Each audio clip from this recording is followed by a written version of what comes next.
Ngisacela ukubabingelela abazalwane egameni elihle lomfowethu uKristu inkosi yethu. Amen. Isifundo esizosenza osukwini namhlanje usifundo 3. Isihloko sakhona sithi ukwehlulela. Ngicela sivale amehlo masithatha umthandazo omfishane. Mdalo wamazulu nomhlaba, Thixo olungileyo, sizofunda izwi lakhe esikhathini samanje. Sicela uvule inhliziyo nezingqondo zethu ukuzwa ukukhuluma kwakho.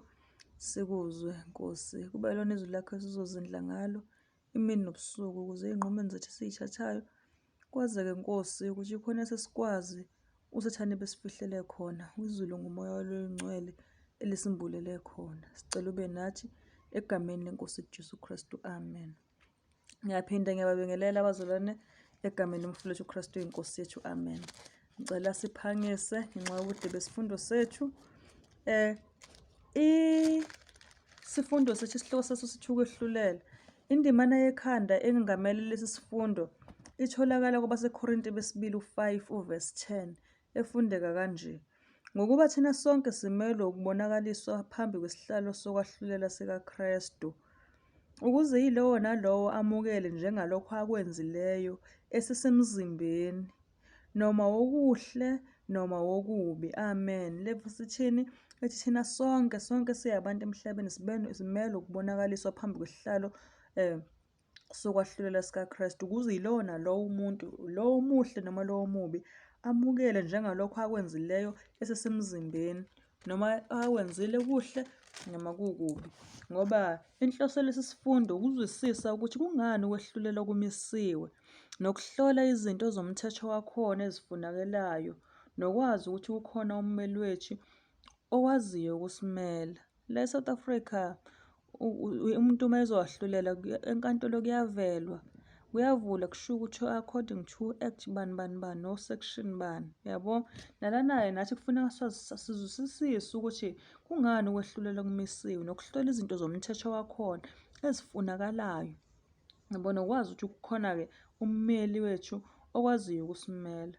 Ngoba isithethe esifundweni esidlulileyo sifundile ukuthi uKristu uyakuza ngamandla nangobukhosi ukuba azokwamukela laba abangabakhe. Kepha kufanele ukuba kwazeke ukuqala ukuthi ngobani abantu bakhe.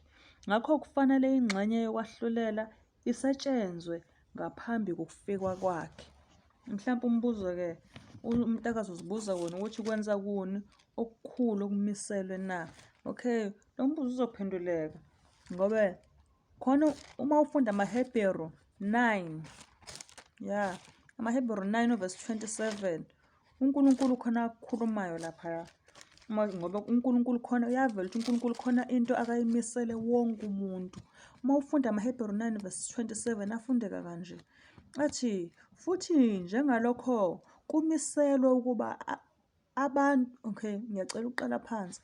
Futhi njengalokho kumiselwe abantu ukuba bafe kanye, emva kwalokho ukwehlulelwa. Amen. Kumiselwe abantu ukuba benze njani? Bafe kanye, emva kwalokho kube yini? Ukwahlulela. Uma uqaphelela nje uma ufunda leli verse, alikho ithuba lesibili elilungiselwe labo abangazuzanga lutho ngamathuba osindiso, yabo. Ngokusho amaHebheru 9 verse 27, amathuba womuntu aphela ekufeni kwakhe, emva kwalokho ulindela ukwehlulelwa. Khona isimeme esenziwa lapha kwabaseKorinte besibili 6 verse 2. Yazi uma usafunda verse 1 uthi uma ebhala umzalwane ethi siyanincenga, uyabona. Khona isimeme leso umuntu mhlawumbe ekhaya uma ngaseyifundele waseKorinte besibili 6 verse 2, ngoba laphana uNkulunkulu uyasincenga, kumele ukuba silalele. La uNkulunkulu uzathi khona bheka manje kuyisikhathi esihle kakhulu, bheka manje kulusuku lwensindiso. Hayi, ngoba sikho isikhathi somusa esisezayo esingesokulungiselela ingonaphakade. Kulokhu kuphila manje, ngoba engikhuluma nje kuyimanje, lapho kufanele sembathe khona ingubo yokulunga kukaKristu. Yilo leli thuba lethu lokwakha izimilo zethu, sizakhele ikhaya uKristu alilungisele labo abalalela umthetho yakhe. Indaba ilungiswa nini? Ilungiswa manje umuntu esaphila. Mhlawumbe umuntu umbuzo angazibuza wona ngokuthi okay, siyezwa-ke Okay, manje ngobani-ke abazokwahlulela? Obani laba bantu ekuthiwa bazokwahlulelwa? Yabo, uma sifunda uMshumayeli 3 verse 17, incwadi yaMshumayeli ebhalwe uNkosi uSolomon, eyayibhalwe inkosi noma umbusi kwakuthiwa uSolomon. uMshumayeli 3 verse 17 ufundeka kanje: ngase ngithi enhliziyweni yami, uNkulunkulu uyakwahlulela nolungileyo nomubi, ngokuba kukhona lapha isikhathi sezindaba zonke nesemisebenzi yonke. Amen. Ithini? Ngase ngithi enhliziyweni yami, uNkulunkulu uyakwahlulela olungileyo nomubi. IBhayibheli likhuluma kanjalo bazalwane. Phakathi kokuthi umuntu ulungile noma mubi, akekho umuntu ongcono, ngoba mina kukhona ukuthi hayi ungcono kodwa usibanibani kunosibanibani. Umuntu ungcono uma eqhathanisa noma eqhathaniswa nabanye abantu. Kodwa uma sinika isitandadi esisinikezwe siwuNkulunkulu nomthwethe wakhe, umuntu uzozibona noma uzobonakala ukuthi ulungile noma mubi. Uyabo? So, kuthiwani uNkulunkulu uyakwahlulela nolungileyo nomubi, ngokuba kukhona lapha isikhathi sezindaba zonke nesikhathi sani semisebenzi yonke. uNkulunkulu lokho akasazisa khona ukuthi noma ungathi waziwa ngokuthi umzalwane, uNkulunkulu uzowahlulela olungileyo nomubi. Ngoba futhi uma siphinde ngicela siwaphinde amaKorinte 5 verse 10, lapho uNkulunkulu ebethi khona, ngokuba thina sonke simelwe ukubonakaliswa phambi kwesihlalo sokwahlulela sikaKristu, ukuze yilowo nalowo amukele njengalokho akwenzile esesemzimbeni, noma wokuhle noma wokubi. Amen. uNkulunkulu uma evela la, uvela ukwahlulela ezokwenza kuwo wonke umuntu, abantu abazibiza ngabazalwane, abantu abathi bona abanandaba nenkolo. uNkulunkulu uveza ezobahlulela bonke ngabakwenzileyo besesemzimbeni. Kwenzakala isimanga ekuphileni siphila khona. Umuntu ephila ngendlela ethandayo yena, ekhulumisa abakukhulumisayo, edelela abadelelayo. Angithi izinto ezenzakalayo lezo. Abanye uyabashaya umuntu uyothi uma esedla into eyidliwayo ashaya abazali, bese sethemba ukuthi uyothi uma esefile indaba yakhe ilungiswe abaphilayo, ukuthi ngoba wafa engakhulumisani nosibanibani kwenzeke ukubuyisana okukhona. Cha, noma kungenziwa lokho, kodwa uNkulunkulu into akayishoyo uthi, ukuze yilowo nalowo amukele njengalokho akwenzile esesemzimbeni, noma kuhle noma kubi. Umuntu nje uma esefile indaba yakhe, uNkulunkulu uthatha okwenziwe uyena esesemzimbeni, ukuthi bekukuhle noma bekubi, uNkulunkulu uzomahlulela yena ngalokho. Uyabo? So, ezinye izinto ngoba silokhu sifunda siyabona ukuthi ziyizo. Uma umuntu efike engakhulumisani nosibanibani okwakhe, lokho uNkulunkulu uzomehlulela ngalokho. Thina asikwazi ukuthi sizolungisa indaba yakhe. Mhlawumbe singeke sikwenze nje thina ukuthi ngeke sihambe ezicathulweni zakhe sokuthi kungabakhulumisi nathi singabakhulumisi. No, ngeke sikwenze lokho. Noma kabashayile noma nathi sizobashaya, ngeke sikwenze lokho. Angithi yabo? Kodwa uNkulunkulu uveza ukuthi umuntu uyamhlulela ngalokho akwenzile yena esesemzimbeni nesaphila. Hhayi ukuthi umuntu uzofika umuntu ey'phathe ngempilo engenakho ukuzithiba, enze ukuthanda kwakhe, bese ethemba ukuthi impilo yakhe noma indlela yakhe iyolungiswa abantu abazosala bephila, abazosala benza i-damage control. Yabo? Abantu besilisa abanakho lokhu, uthola ukuthi bayahamba ezala ingane la, ezala ingane lapha, ezala ingane lapha, ezala ingane lapha. Zonke lezi y'ngane bese ngathi uma zihlawulwa abantu abaphilayo, kuba kliye endleleni yakhe sewafa yena. Sifundile sathola ukuthi abantu bonke basemathuneni esifundweni esedlulileyo besithi nxa uJesu eseza futhi. Angithi siyakhumbula. So, uNkulunkulu umuntu uzomhlulela ngakwenzile emzimbeni yakhe, ukuthi behambe ezala lapha, nezale lapha, ezale lapha, engayihloniphi imizi yabantu. Wafa futhi engaphendukile uma efe engaphendukile, noma wafa ephendukile okukuhle kakhulu uma kwenzekile wagcina waphenduka. uNkulunkulu vele ngoba silokhu sifunda lezi y'fundo, uNkulunkulu ufuna ukuthi siphenduke, siyeke yonke le mikhuba ehamanyala neyokucekela phansi imizi nanemisebenzi yabanye abantu bekhulisa noma bakha, thina sifike sibhidlize. So, uNkulunkulu ufuna ukuthi siphenduke ukuze sizoyeka manje ukuba sibe abantu abayingozi emphakathini. Ngoba ukuthi umuntu akasiphathe isibhamu uyingozi ngendlela ngesimilo sakhe. Isimilo sakhe siyingozi, uyadestroya. Yabo? Mhlawumbe umbuzo bephendula umbuzo, mhlawumbe umuntu beyibuza wona ukuthi ngobani abazokwahlulela? Kuzokwahlulelwa omubi, kwezihlulelo olungile nomubi, olungileyo nomubi. Kwahlulelwe nini? Njengalokho umuntu akawenzile, noma ngathiwa wenze okuhle noma wenze okubi, nakho kuzowehlulela ukuthi why wenze okuhle. Why wenza okubi? Abantu abaningi ngenxa yendlala bathengekile, especially njengomama bathengekile. Kungena iy'nsizwa zidrayive iy'moto zishawa reverse ziletha amagrosa. Uze uthi hawu yaze yanomusa insizwa, kanti hhayi ifuna ukuzobhubhisa lapha ekhaya lakho. Ibiyenza okuhle impela, kwakuhle phambi kwamehlo, kodwa uNkulunkulu yakublayinda. But uNkulunkulu akablayindekanga, ubone imotive, ubone inhloso. So ngakho uNkulunkulu noma kukuhle mahle lamagrosa angenayo, mihle lemiyalezo engenayo, kuhle ukwenza okukhona, kodwa uNkulunkulu noma kuhle nokukuhle kunjalo uNkulunkulu uveza ukuthi uzokuhlola ukuthi uyenzeleni lento enhle nalena embi yenziweleni. Mhlawumbe umuntu engazibuza umbuzo ukuthi-ke kuyohlolisiswa kangakanani-ke ekwehlulelweni. Uma ufunda yena uMshumayeli futhi 12 verse 14, uma ufunda uMshumayeli 12 verse 14 khona uNkulunkulu akukhulumayo laphaya. uMshumayeli 12 verse 14 uthi, ngokuba uNkulunkulu uyekisa yonke imisebenzi ekwahlulelweni kanye nakho konke okufihliweyo, noma kuhle noma kubi. Amen. Kuyohlolisiswa. Thina siyabantu sithatha into eyenziwe umuntu phambi kwamehlo ethu sihambe nayo. Ukuthi uNkulunkulu akeze ukugcina lapho. Khona izinto ezenziwe ebusuku abantu belele. Uyabo? Uma wehlulela kuyovumbuka lokho, khona umuntu into esenhlizweni yakhe akalicabangile, angakaze ayikhulume namuntu noma angakaze ayenze, kodwa yena esenhlizweni yakhe uswele ithuba lokuyenza. So uNkulunkulu makahlulela, kuthiwa ngokuba uNkulunkulu uyekisa yonke imisebenzi ekwahlulelweni kanye nakho okufihliweyo, noma okuhle noma kubi. Amen. Siyabonga lapho. Kuyohlolisiswa noma kufihliwe kwakufihlekile kodwa phambi kwamehlo kaNkulunkulu. Ukwehlulelwa, uma ufunda incwadi kaDaniel 7 uverse 10, uNkulunkulu khona indlela akakuchaza ngayo. Incwadi kaDaniel 7 uverse 10. Daniel 7 uverse 10. uDaniel 7 verse 10 uNkulunkulu khona akakuchaza. Cela uqala kuverse 9 uma uNkulunkulu echaza ngokwahlulela kwasezulwini.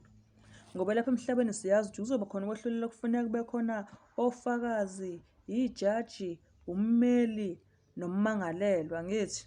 Okay. Ezulwini kumi kanjani? Ngicela uqala kuverse 7, uDaniel 7 verse 10, ngicela uqala kuverse 9. Othi, ngisabheka kwabekwa isihlalo sobukhosi, kwahlala omdala wezinsuku. Izambatho zakhe zazimhlophe njengeqhwa, izinwele zekhanda lakhe zazinjengoboya bezimvu obuhlanzekileyo. Isihlalo sakhe sobukhosi sasingamalanga bomlilo, amasondo aso engumlilo ovuthayo. Uverse 10 uthi, umnonjana womlilo wavela waphuma phambi kwakhe. Izinkulungwane nezinkulungwane zazimkhonza, nezinkulungwane eziyishumi zezinkulungwane eziyishumi zazimi phambi kwakhe. Kwahlala abahluleli, izincwadi zavulwa. Amen. Uma uzoqaphela la, kwakungaso lesi simo umprofethi eboniswa ngaso usuku olukhulu nolunzima, lapho izimpilo nokuphila kwabantu kuzokwedluliswa sekubukezwa phambi kwamahluleli omhlaba wonke. Kumuntu wonke kuvezwa njengokwemisebenzi yakhe. Wonke umuntu ophilayo nowake waphila emhlabeni kuvezwa njengemisebenzi yakhe. Lona omdala wezinsuku kuthiwa wahlala esihlalweni sobukhosi, uNkulunkulu uyise. Siyakhumbula uJehova, uNkulunkulu uyise. Othi uma ufunda ngayo encwadini yamaHubo kuthiwa okulotshwe ngayo mhlawumbe okunye okulotshwe ngayo encwadini yamaHubo lokhu ukuthi-ke ungakawenzi umhlaba wawukhona. uNkulunkulu engakawenzi umhlaba wayevele njani? Ekhona. uNkulunkulu lona nguyena oyisisusa sakho konke okuphilayo kanye nomthombo wayo yonke imithetho, oza kuhlala esihlalweni sokwahlulela, uyinjengejaji, nezingelosi ezingcwele njengezinceku nofakazi ngobuningi ziyizinkulungwane eziyishumi, ziphindwe ngezinkulungwane eziyishumi nezinkulungwane zezinkulungwane zibuthene ekwahluleleni. Lezi zinkulungwane uma kuthiwa lapha eDaniel 7 verse 10, lona uthiwa wahlala esihlalweni sobukhosi omdala wezinsuku uNkulunkulu uyise. Lezi zinkulungwane okukhulunywa ngazo zezinkulungwane ziyingelosi lezo. Ukuza kukaKristu kule ndawo akusho ukuza kwesibili kukaKristu emhlabeni. uza kumdala wezinsuku, uza kubaba ezulwini, ukwamukela ubukhosi nenkazimulo nombuso azonikezwa wona ekuvalweni komsebenzi wakhe njengomlamuli. uJesu Kristu khona lapha akavela khona enjengani? Enjengomlamuli. Manje kuthiwana laphana masifunda ekugcineni kuthiwana izincwadi zavula. Kwahlala phansi, okay, isihlalo sokuhlulela, nazi iy'ngelosi, izincwadi zavula. Khona sikutholayo masifunda Isambulo 20 verse 12. Isambulo 20 verse 12. Ngoba laphana Isambulo 20 kuyavela ukuthi abantu bayakwahlulela ngalokho okusezincwadini ngokuphila kwabo. Akuzukubiza umakhelwane kuthiwa akafakaze, noma umngane noma umzali afakazele ingane. Sitholile ukuthi ofakazi abashicilelayo lapha ezulwini ngokwethembeka ziy'ngilosi zikaNkulunkulu uqobo. La sisifunda Isambulo 20 verse 12. Ngoba Isambulo 20 verse 12 uma usifunda kulotshwe lokhu kuso. Ngabona abafileyo, ngicela ukuqala kuvesi 11. Isambulo 20 verse 11 no verse 12. Ngicela ukuqala kuvesi 11. Uvesi 11 uthi, ngase ngibona isihlalo sobukhosi esikhulu esimhlophe nohlezi kuso ubuso bakhe babalekelwa izulu nomhlaba, akutholelwanga indawo. Uvesi 12 bese ethi-ke, ngabona abafileyo abakhulu nabancane bemi phambi kwesihlalo sobukhosi. Izincwadi zavulwa, nenye incwadi yavulwa ngeyokuphila. Nabafileyo bahlulelwa njengalokho okulotshiwe ezincwadini njengokwemisebenzi yabo. Amen. Abafileyo bahlulelwa njengokulokhu kulotshiweyo ezincwadini ngokwemisebenzi yabo. Amen. Siyambonga uNkulunkulu lapho. Kubuhlungu, kodwa umuntu uzohlulelwa ngokwemisebenzi yakhe. Ngoba imisebenzi yomuntu ilotshiwe kuphi? Encwadini ezulwini. Okay. Izincwadi ezibhalwe ezulwini lapho khona kulotshwe imisebenzi yabantu yizona ezizonquma izinqumo ekwahlulelweni. Noma kungathini, singafakazelana kanjani, situsane kanjani. Kodwa ekugcineni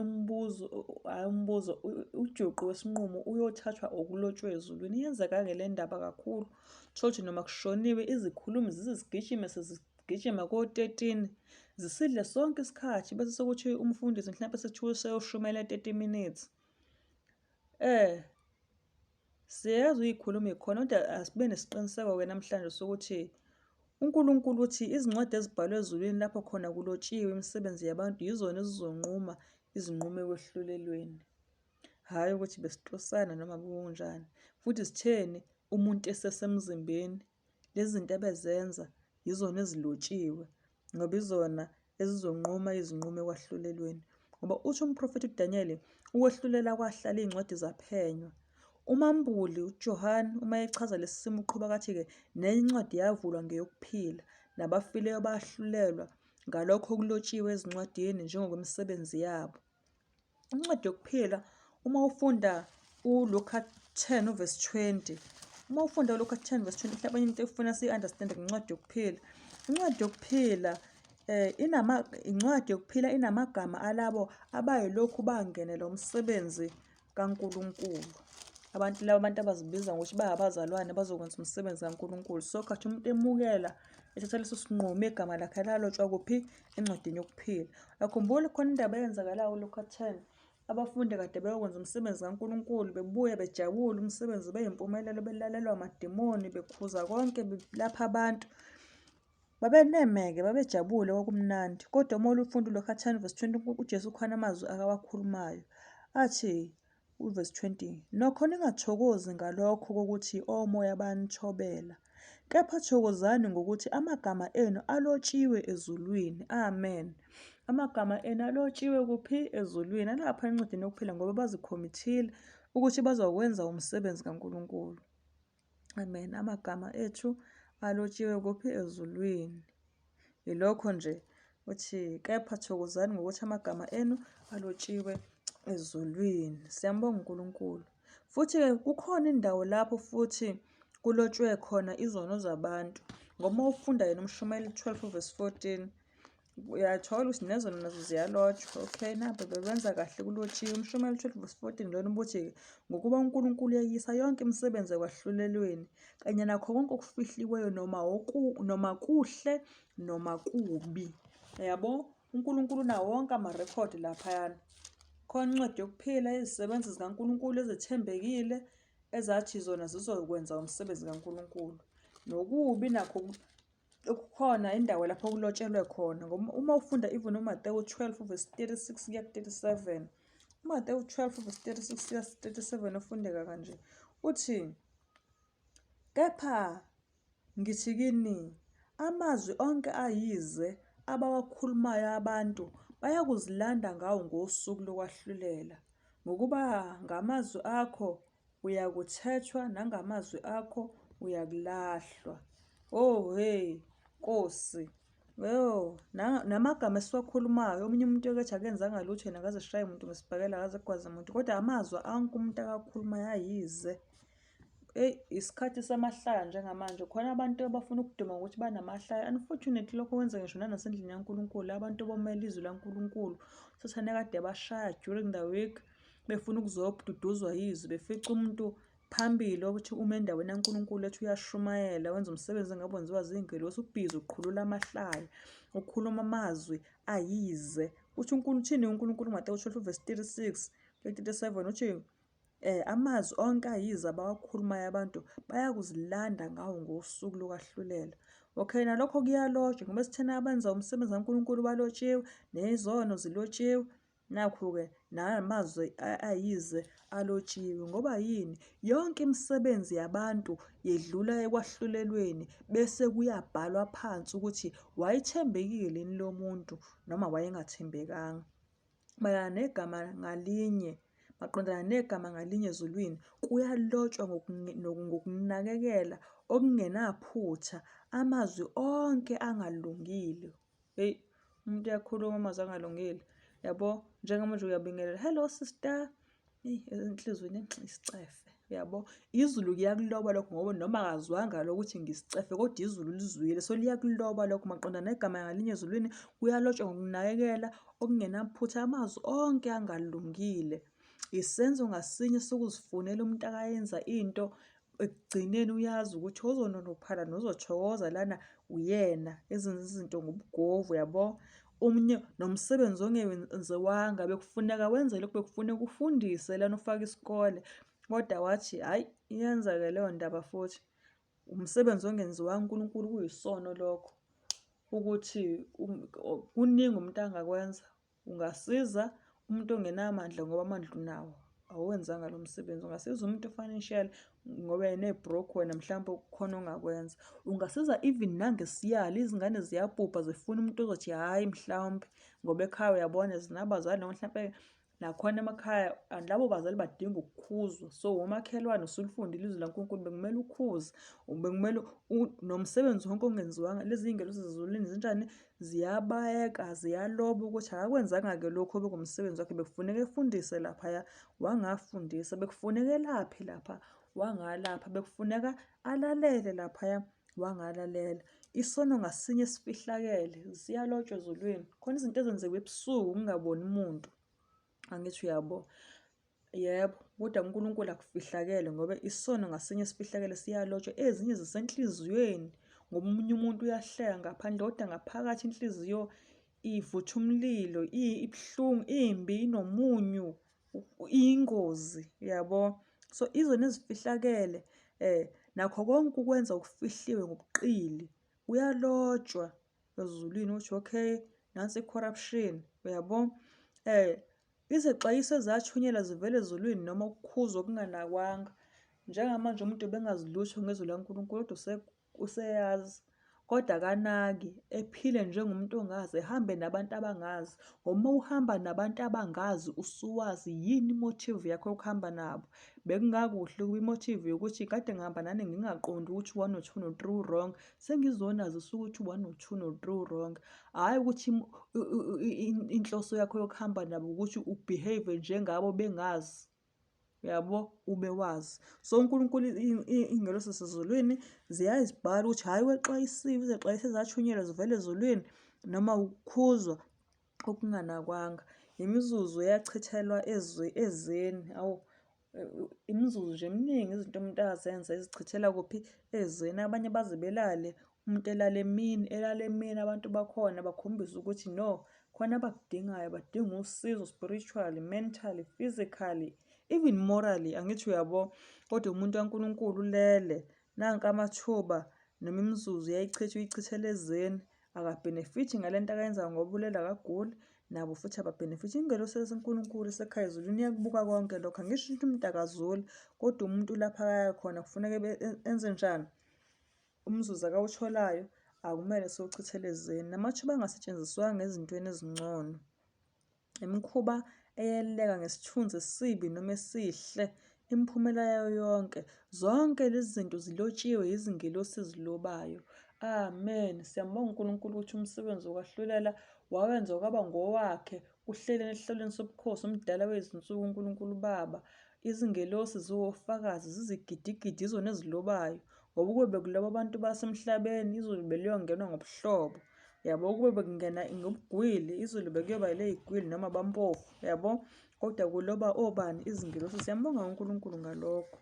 Mhlawumbe umbuzo umuntu akazibuzayo wona ukuthi-ke, uyakuba yini umthetho wokulinganisa ekwahluleleni na? Uyakuba yini umthetho wokulinganisa ekwahluleleni na? Angithi siyazi la ko-South Africa noma nje emazweni wonke ukuthi umuntu uma wonile kuthiwa according to section bani bani bani, act bani bani bani, kukhulunywa ngemithetho ukuthi shushu wena-ke uwonelana, udlovela.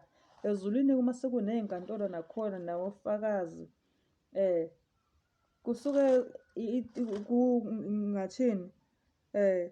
Yini umthetho wokulinganisa ekwahluleleni kwakhona? Ngoba sivezile ukuthi wonke umuntu olungile nongalungile.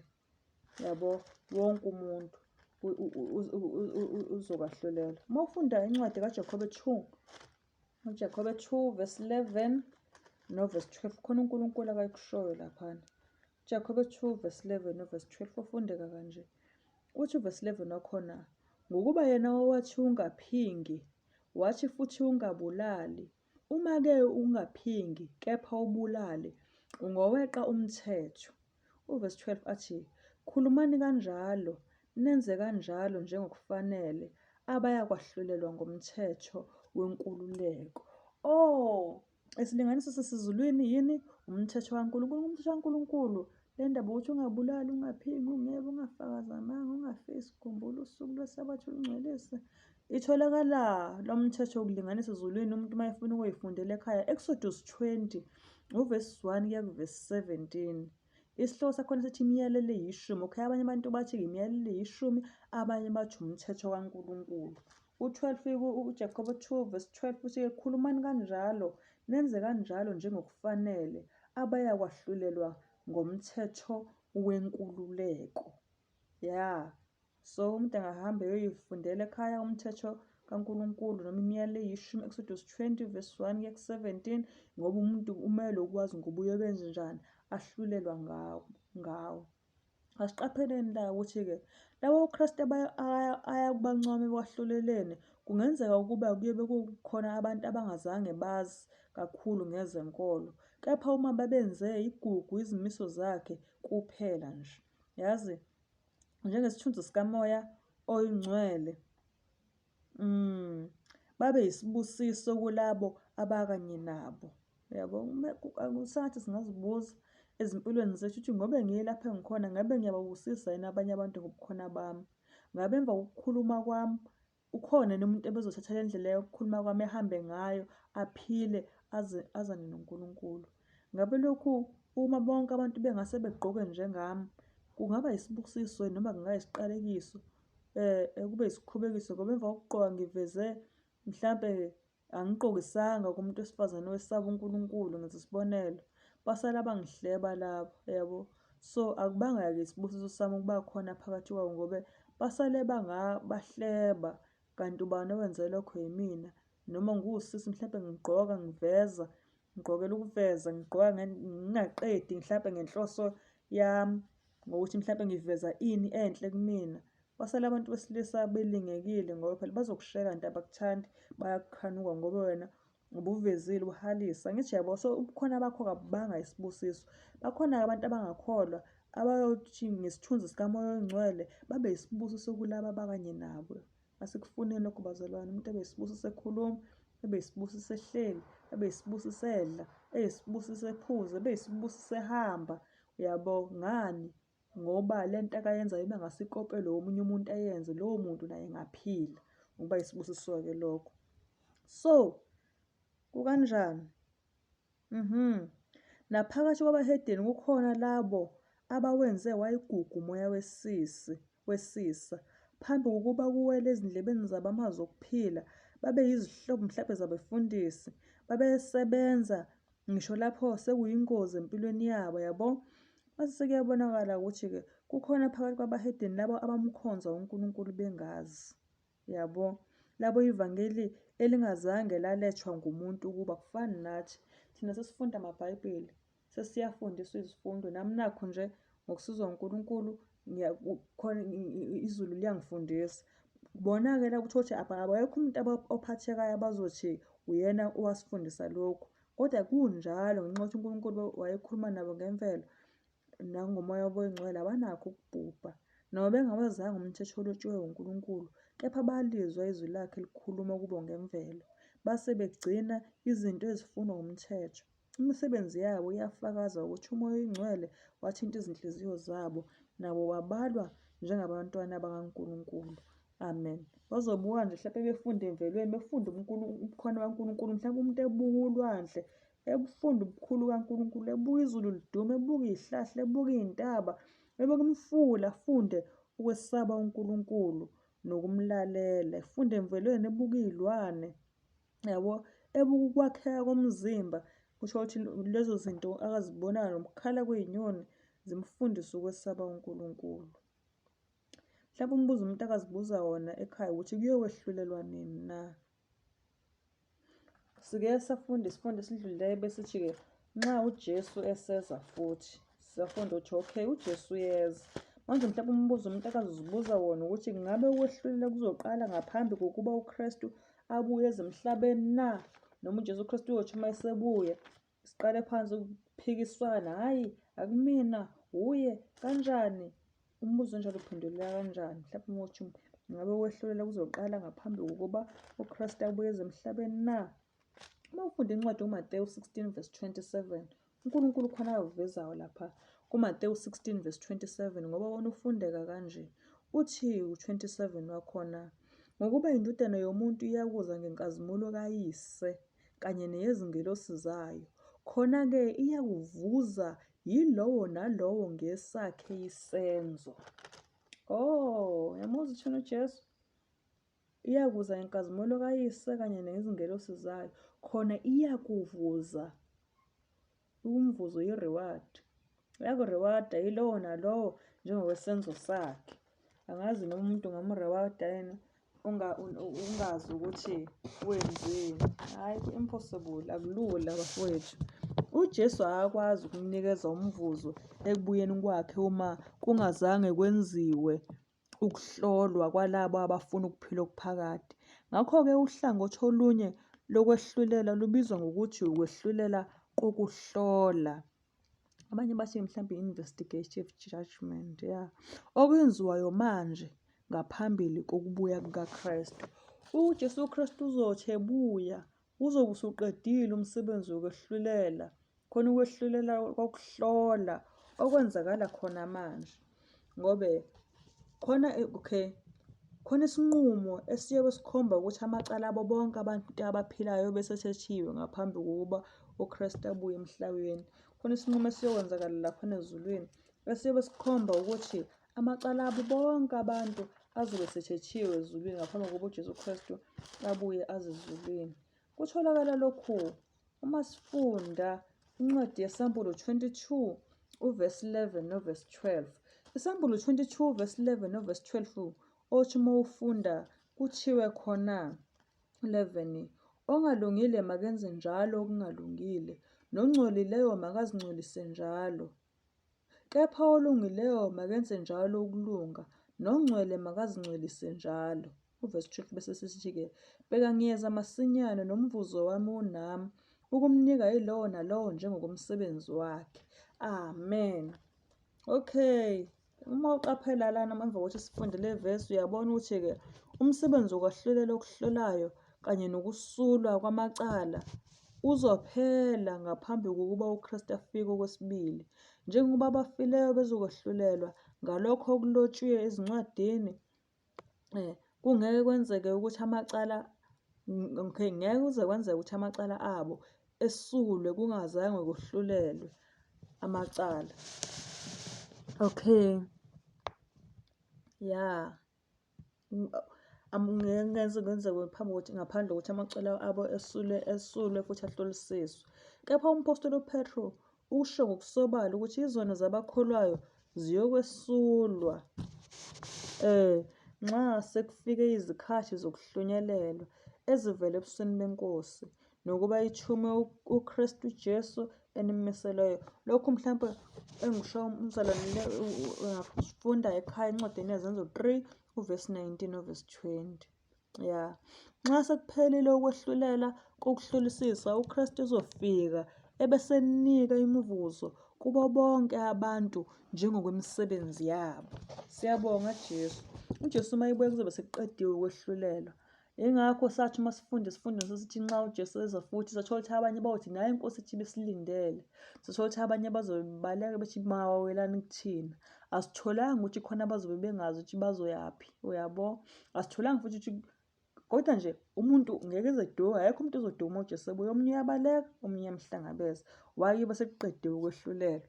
So ayikho indaba ukuthi umuntu uzobe usazobuza uNkulunkulu amphikise noma azame ukuzivuna. Uyabo? Uma ufunda isambulo 14 uvesi 6 no-7 iyavela ukuthi khona isexwayiso izwe elinikezwe sona mayelana nokwehlulela. uNkulunkulu wasixwayisa siyabantu emhlabeni mayelana nokwehlulela. Ngoma ufunda isambulo 14 uvesi 6 novesi 7 othi, ngase ngibona enye ingelosi indiza emkhathini wezulu, inevangeli eliphakade, ilishumayele kwabahlezi emhlabeni, nakuzo zonke izizwe, nemindeni, nezilimi, nabantu. Uvesi 7 athi, isho ngezwi elikhulu ithi, mesabeni uNkulunkulu nimnike inkazimulo, ngokuba ihora lokwahlulela kwakhe selifikile. Nikhuleke kuye owenza izulu nomhlaba nolwandle nemithombo yamanzi. Yebo, siyabonga. Uma ufunda la, isigijimi siya emhlabeni wonke sithi isikhathi sokwehlulela kwakhe noma ihora lokwahlulela lakhe lenjani selifikile. Ngoba uma uzokhumbula kahle ukuthi esikhathini sakaPostoli uPawulu eshumayela kumbuso uFelix, wambonisa ngesikhathi sokwahlulela esasizoba khona. Uma ufunda izenzo 24 vesi 25, yakhumbula izenzo 24 vesi 25, kuvela laphana ukuthi kwakukhona indoda okuthiwa uFelix. Yebo, Felix, indoda owayeganwe inkosazana thizeni okuthiwa uDrusilla. Yebo, wafika ngelanga uPawulu ezoshumayeza uFelix. Uma ufunda uvesi 25 mase kuthiwa-ke uzenzo 24 vesi 25, esakhuluma ngokulunga, uPawulu lona wayekhuluma, esakhuluma ngokulunga nangokuzithiba nangokwehlulela okuzayo. Mase sithiwa-ke uFelix washawa lo valo waphendula wathi, okwamanje hamba, kepha nxa ngithola isikhathi ngiza kubiza. Yabo? So into esiyitholayo la siyathola ukuthi ngakho-ke wayemvezela ukuthi ngakho-ke kuzofika isikhathi lapho kuzoqala khona ukwehlulela uNkulunkulu, kuzoqala khona ukwehlulela. Bese siyabona ukuthi uNkulunkulu ngomusa wakhe omkhulu uxwayisa bonke abantu. NoFelix wamxwayisa ngezikhathi zakhe. Isambulo 14 uvesi 6 novesi 7 sisiyatshela kuthiwa-ke mesabeni uNkulunkulu nimnike inkazimulo. Angisho siyakhumbula? Yebo, nikhuleke ngokuba ihora lakhe lokwahlulela selifikile. uFelix wayesatshela kuthiwa liyeza, kwisambulo kuthiwa selifikile ihora lokwehlulela. Yazi, mhlampe-ke umuntu umbuza akazozibuza ukuthi sesimtholile ubaba umdala wezinsuku eyijaji, sayizithola izingelosi zofakazi zibhala zishicilela ukuthi umuntu wenzeni, zize impela nokusey'ngqondweni nokufihliweyo sibone ukuthi akufihliwe phambi kukaNkulunkulu. Manje umbuzo ukuthi ngubani ozoba ngummeli, ngoba enkantolo kufanele kube khona ummeli. Ubani ozoba ngummeli? Ya, ubani ovumile ukuba sincengele ekwahluleleni kwamacala ethu na? Abanye abantu bakubeni ukuthi umuntu uma esefile uyena mhlawumbe usezosikhulumela noNkulunkulu esincengele, kodwa sithe masifunda isifundweni esidlule esithi nxa uJesu seza futhi sathola ukuthi bonke abafile basemangcwabeni bayovuswa ukubuya kweNkosi uJesu. Futhi ngokusizwa uNkulunkulu sisazoke sifunde esinye isifundo esikhuluma ngesimo sabafileyo nje, specifically sikhulume ngesimo sabafileyo, i-state of the dead, yabo. Ngoba njengamanje siyabuza ukuthi-ke ngubani ovumile ukuba sincengele ekwahluleleni kwamacala ethu. So indaba ukuthi sizokhulekelwa wosibani abangasekho, uNkulunkulu uyithi ayisilona iqiniso. Esifundweni esidlulileyo sesifunde sithi nxa uJesu seza futhi uNkulunkulu-ke wasithi fahla ngokuthi abantu abafileyo basemangcwabeni balinde ukuthi uJesu mhla ebuya kube uyena ozobavusa, yabo. So abakwazi ukusincengela. Ezulwini sithole ukuthi ezulwini kunoNkulunkulu Baba nezingelosi zakhe, yabo. Ubani uzoba ngummeli? Lona ngowesithathu. Uma ufunda u-1 John 2 verse 1, uJohane wokuqala 2 verse 1, khona uNkulunkulu akukhulumayo laphana. U-1 John 2 verse 1 ngisacela ukuwufunda, othi bantwana bami, nginilobela lokhu ukuba ningoni, kepha uma umuntu ona, sinommeli kuyise, uJesu Kristu olungileyo. Amen. Yini sona konje? Ukwephula umthetho. Utheni?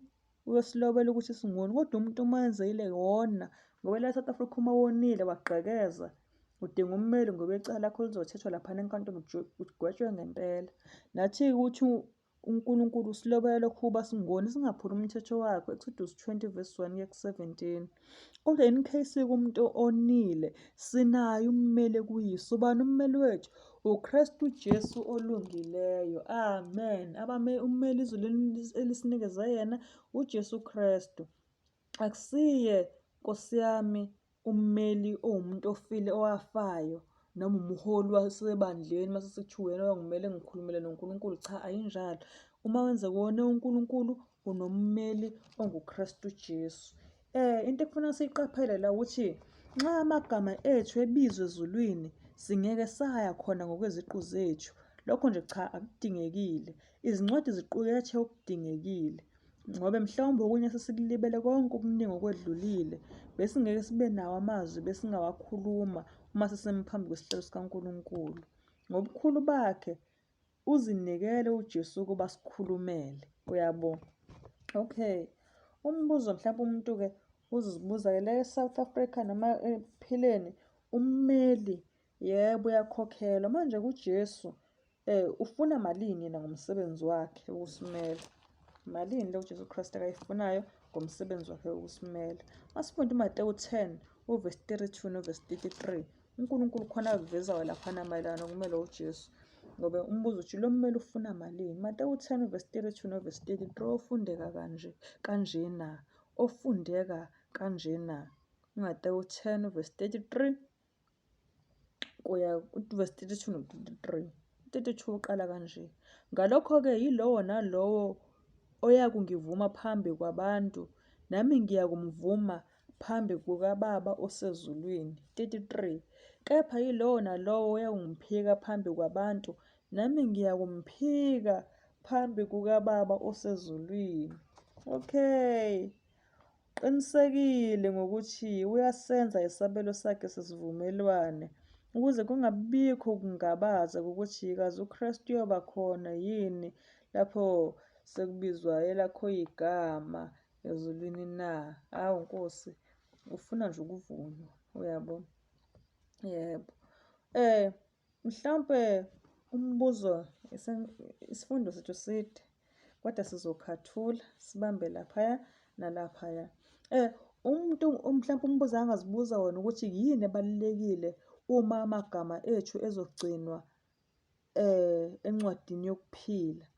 Yini ebalulekile uma amagama ethu ezogcinwa encwadini yokuphila? Uma ufunda isambulo 3 verse 5, uNkulunkulu khona akukhulumayo laphaya encwadini yesambulo 3 verse 5. Kuthiwa encwadini yesambulo 3 uvesi 5 wakhona uma siwufunda. Onqobayo uyakwambathiswa kanjalo izingubo ezimhlophe, negama lakhe angisoze ngalesula encwadini yokuphila. Negama lakhe ngiyakulivuma phambi kukaBaba naphambi kwezingelosi zakhe. Amen. Ushini Jesu onqobayo uyakwambathisa kanjalo izingubo ezimhlophe, negama lakhe akasoze walesula encwadini yokuphila. Negama lakhe uyakulivuma phambi kukaBaba naphambi kwey'ngelosi zakhe. Kusho ummeli wethu onguJesu Kristu. Qaphela la, uKristu uthi konqobayo angiyekulisula igama lakhe encwadini yokuphila. Amagama alabo oseke bazinikela kuNkulunkulu abhaliwe encwadini yokuphila, nezimilo zabo zidluliselwa ukuba zihlolwe ngaphambi kwakhe. Lento isho ukuthini? Akwanele ukuthi umuntu ethi ngumzalwane, nawe uyahlolwa, uzohlolwa naye. Yebo, igama lakhe lisencwadini yokuphila futhi naye uzowenziwa kanjani? Uzohlolwa, nezimilo zakhe zihlolwe phambi kwakhe. Izingelosi zikaNkulunkulu zihlola isilinganiso sokuziphatha kwethu, ziqaphele ukwakheka kwezimilo zalabo abasaphila, ukuze zibone ukuthi amagama abo afanele yini ukuba alokhu egciniwe encwadini yokuphila. Umusa unikezwe kuthina ukuba sigeze izingubo zethu zesimilo, sizenze zibe mhlophe ngegazi lewundlu. Ngubani owenza lo msebenzi na? Ngubani ozohlukanisa nomina kanye nesono na? Amen. Ukusibamba isifundo njengamanje. Kodwa mhlawumpe ngaphambi kokuba isifundo sisibambe, ngicela ukufunda nje amavesi amancane nje, only two. Usokhumbulani, ezulwini iy'ncwadi zakhona ake sithi ziwu-3. Khona incwadi ekuthiwa incwadi yokuphila. Incwadi yokuphila ilena esitheni uma sifunda kuLuke 10 uvesi 20, lana ukuthi uJesu khona thokozelani ukuthi amagama enu alotshiwe encwadini yokuphila. Ngithi siyakhumbula esithena yala bantu abake bayikhomitha ukuthi bazokwenza umsebenzi kaNkulunkulu. So amagama abo abeselotshwa encwadini yokuphila. Kodwa ngicela ukufunda kuFiliphu 4 uvesi 3. Philip 4 uvesi 3. Khona engifisa ukuthi sikukhumbuzane mayelana nokukhuluma ngencwadi yokuphila. Ya, uFiliphu 4 uvesi 3 uthi-ke, yebo, ngiyakunxusa nawe mana wami oqotho, yelekelela labo besifazane. Ngicela sibambelelana-ke. Lokhu babambisana nami evangelini. Okay? Kanye noKlemente nezinye izisebenzi zami, abamagama abo asencwadini yokuphila. Benzani? Babambisene nalo mzalwane kuphi? Emsebenzini wani wevangeli. Ngakho kuthiwani-ke la, abamagama abo asencwadini yokuphila. Angithi Philip 4 verse 3. Bese kwakhona incwadi ekuthiwa incwadi yenkumbulo. Incwadi yenkumbulo, sisincane isikhathi bafowethu. Incwadi yenkumbulo. Incwadi yenkumbulo, enye yamavesi, ake sithathe nje ivesi eyodwa lapho kukhulunywa khona incwadi yenkumbulo, uMalaki 3 verse 16. Ya, uMalaki 3 verse 16 khona phetshiwe khona abamesaba uJehova bakhuluma bodwa omunye nomunye. uJehova waqaphela, wezwa, kwalotshwa phambi kwakho incwadi yokukhumbula abamesaba uJehova bezindla ngegama lakhe.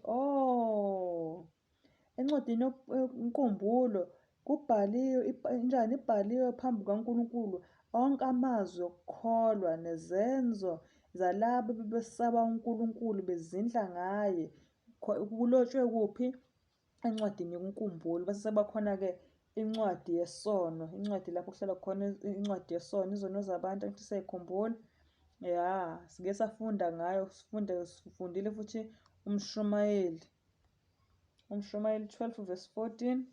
Okay, athi incwadi yesono. Ngafunda uma ufunda mhlawumbe uMshumayeli 12 verse 14, khona uNkulunkulu angasivezela khona Isaiah 65 uvesi 6 no-7 noma abaseKorinte bokuqala 4 uvesi 5. Wathi ngivele ngifunde abaseKorinte bese siyavala. abaseKorinte bokuqala 4 uvesi 5. Esithi masifunda uNkulunkulu uthi wona-ke, ngakho-ke ningahluleli lutho singakafiki isikhathi, ingakafiki inkosi eyakuveza ekukhanyeni okufihlakeleyo kubumnyama, iveze obala izizindlo zezinhliziyo. Lapho-ke yilowo nalowo uyakuthola unjani ukubongwa nguNkulunkulu. So konke umuntu akwenzayo kuhle kubi, uNkulunkulu uyakubona ezulwini, kuyabhala ezincwadini. Encwadini yokuphila kungena wonke abantu abazokwamukela uNkulunkulu bezithi bazokwenza umsebenzi wakhe. Izenzo zonke namagama onke omusa, izenzo zomusa nokuzindla ngoNkulunkulu kuyalotshwa encwadini yenkumbulo. Nasencwadini yesono konke umuntu akwenzayo kuwukuphambana noNkulunkulu, nakhona lokho futhi kuyalotshwa. Amen. Nkosi ibusise ukufunda kwezilayo. Kuningi mesingakukhuluma ngalesi sifundo, kodwa ngenxa yesikhathi ngenxa yedatha asiyibambeni lana bazalwane, asithandaze. Siyabonga mdali wamazulu nomhlaba, umusa nothando lwakho osenzele lona ngalesi sifundo samanje. Siyacela Nkosi ukuthi singakhohlwa ukuthi ususitshelile ukuthi ngoba sihleli senza konke okwenzakalayo kuwusuku lokwahlulelwa ezulwini. Sengathi Nkosi lokho bekungaqoqa iy'mpilo zethu, sifune lapho esingalungiseka khona ukuze singezukufunyanwa singabokulahlwa phambi kobuso bakho. Nkosi, senze sibone esikwenzile okusehlukanise nawe, silungise, sihlanze iy'ngubo zethu kusekhona ithuba emhlabeni, ngoba usitshelile ukuthi uzosahlulela ngesikwenzileyo sisaphila. Ngoba Nkosi akukho ukuphenduka ngaleyana, kodwa uNkulunkulu uyothatha esikwenzayo sisesemzimbeni. Kungabi ukuthi nje asiyenzi okubi, kodwa uzuhlanze ney'nhliziyo zethu naney'nhliziyo zethu zibe msulwa phambi kobuso bakho. Yeba nathi siyathandaza malisulungileyo, egameni lomfowethu uKristu inkosi yethu. Amen. Siyabonga. Isifundo 4 sizowenza uma uNkulunkulu esiphile ukuphila. Isihloko sawo sizobe sithi umthetho kaNkulunkulu.